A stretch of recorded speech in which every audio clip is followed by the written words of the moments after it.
घमंड कभी न करने का ज्ञान। प्रेरणादायक कहानी।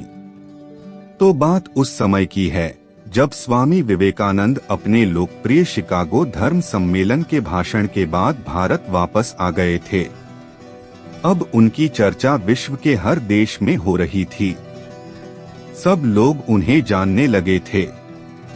स्वामी जी भारत वापस आकर अपने स्वभाव अनुरूप भ्रमण कर रहे थे। इस समय वे हिमालय और इसके आसपास के क्षेत्रों में थे। एक दिन वो घूमते घूमते एक नदी के किनारे आ गए। वहां उन्होंने देखा कि एक नाव है पर वह किनारा छोड़ चुकी है। तब वे नाव के वापस आने के इंतजार में वहीं किनारे पर बैठ गए। एक साधु वहां से गुजर रहा था। साधु ने स्वामी जी को वहां अकेला बैठा देखा तो वह स्वामी जी के पास गया और उनसे पूछा, तुम यहाँ क्यों बैठे हुए हो? स्वामी जी ने जवाब दिया, मैं यहाँ नाव का इंतजार कर रहा हूँ।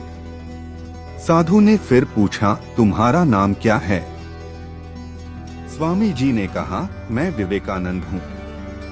साधु ने स्वामी जी का मजाक उड़ाते हुए उनसे कहा, अच्छा तो तुम वो विख्यात विवेकानंद हो जिसको लगता है कि विदेश में जाकर भाषण दे देने से तुम बहुत बड़े महात्मा साधु बन सकते हो।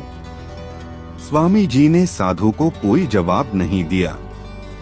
फिर साधु ने बहुत ही घमंड के साथ नदी के पानी के ऊपर चलकर अपनी शक्ति का प्रदर्शन किया।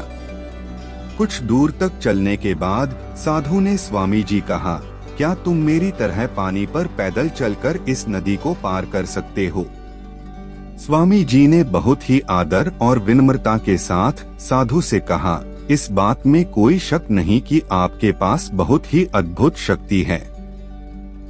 लेकिन क्या आप मुझे यह बता सकते हो कि आपको यह असाधारण शक्ति प्राप्त करने में कितना समय लगा? बहुत ही अभिमान के साथ साधु ने जवाब दिया, यह बहुत ही कठिन कार्य था। मैंने 20 सालों की कठिन तपस्या और साधना के बाद यह महान शक्ति प्राप्त की है। साधु का यह बताने का अंदाज बहुत ही अहंकार भरा था। यह देखकर स्वामी जी बहुत ही शांत स्वर में बोले, आपने अपनी जिंदगी के 20 साल ऐसी विद्या को सीखने में बर्बाद कर दिए जो काम एक नाव 5 मिनट में कर सकती है।